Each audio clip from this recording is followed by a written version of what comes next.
Video ini membahas conduct disorder melalui kisah ilustratif seorang remaja bernama R.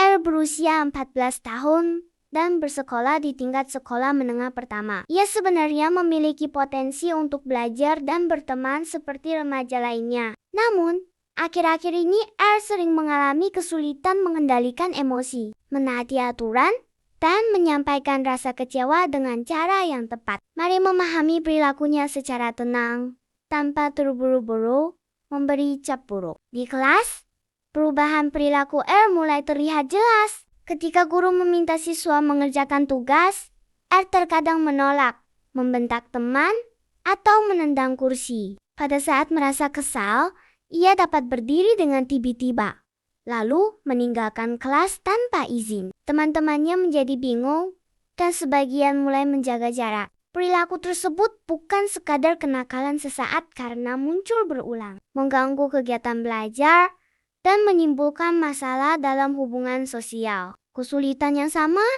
juga muncul di rumah. R mudah marah ketika keinginannya tidak segera dipenuhi. Ia sering membantah orang tua, meninggikan suara, dan menyalahkan orang lain ketika terjadi masalah. Setelah kemarahannya mereda, R kadang tampak diam dan menjauh. Kondisi ini menunjukkan bahwa masalah tidak hanya terjadi pada satu tempat. Karena muncul di sekolah dan di rumah, perilaku R perlu dipahami secara menyeluruh dengan melihat emosi, pengalaman, pola interaksi, serta lingkungan yang membentuk kebiasaannya. Conduct disorder adalah gangguan perilaku yang ditandai pola berulang berupa agresivitas, pelanggaran aturan, dan tindakan yang merugikan orang lain. Pada ilustrasi R, tanda yang terlihat meliputi mudah marah, membentak teman, menolak aturan, mengambil barang teman,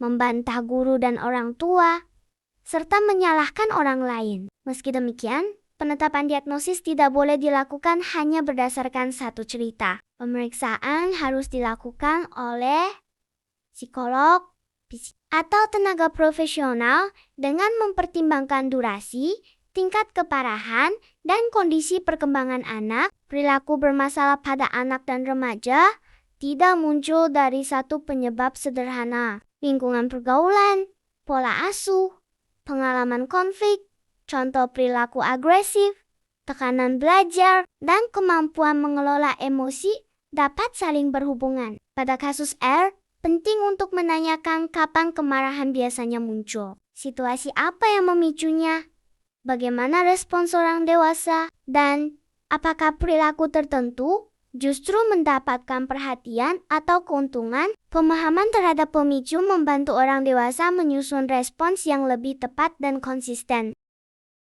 Kasus R dapat dianalisis menggunakan teori belajar sosial Albert Bandura. Menurut teori ini, anak mempelajari perilaku melalui pengamatan, peniruan, dan konsekuensi yang diterima. Ketika R sering melihat seseorang menyelesaikan konflik dengan berteriak atau melakukan tindakan agresif, ia dapat menganggap cara tersebut sebagai pola yang wajar. Jika setelah marah, R berhasil menghindari tugas atau memperoleh perhatian, perilaku itu mungkin semakin kuat karena terasa memberikan hasil bagi dirinya. Jika berlangsung terus-menerus, perilaku tersebut dapat memengaruhi banyak bagian kehidupan.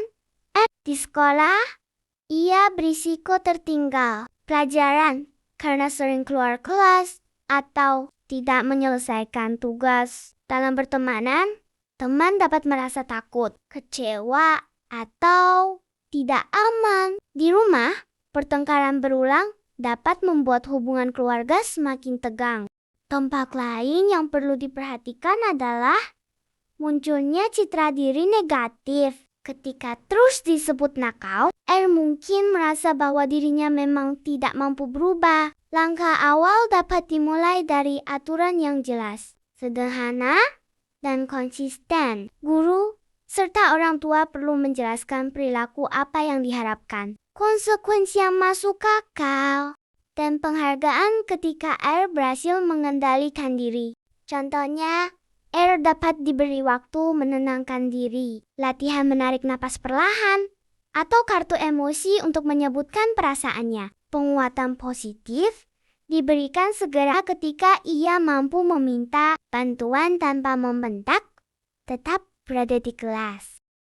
R juga memerlukan ruang aman untuk bercerita, guru bimbingan, konseling, konselor psikolog atau psikiater dapat membantu mengidentifikasi pemicu, pola pikiran, dan kesulitan emosi yang dialaminya. Dalam pendampingan, R dapat berlatih mengenali tanda tubuh ketika mulai marah, memilih kata yang lebih tepat, menyelesaikan konflik, dan mempertimbangkan akibat sebelum bertindak.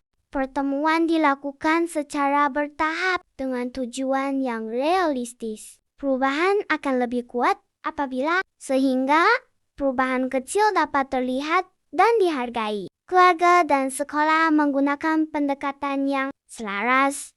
Guru, orang tua, dan tenaga profesional dapat membuat catatan perilaku sederhana berisi pemicu, tindakan, serta konsekuensi yang terjadi. Catatan tersebut bukan untuk mempermalukan, melainkan untuk menemukan pola. Target dibuat secara bertahap, misalnya mengurangi tindakan meninggalkan kelas, meminta izin sebelum mengambil barang, dan menggunakan kalimat yang sopan. Anak dengan masalah perilaku tetap memiliki hak untuk diperlakukan dengan hormat. Sebutan seperti anak jahat, pembuat masalah, atau tidak punya masa depan dapat memperburuk keadaan dan menutup kesempatan untuk berubah. Orang dewasa perlu membedakan antara perilaku yang harus diperbaiki dan nilai diri anak sebagai manusia. Sikap empatik bukan berarti membiarkan pelanggaran. Empati berarti menetapkan batas dengan tenang,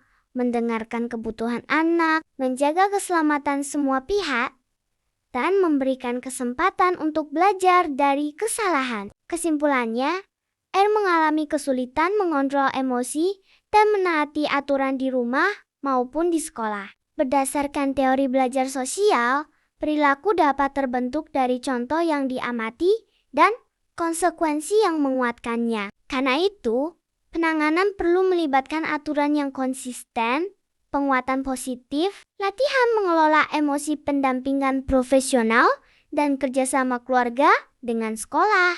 Dengan dukungan yang sabar, serta tidak menghakimi, R memiliki peluang untuk membangun kebiasaan baru, memperbaiki hubungan sosial, dan berkembang secara lebih sehat. Terima kasih telah menyimak.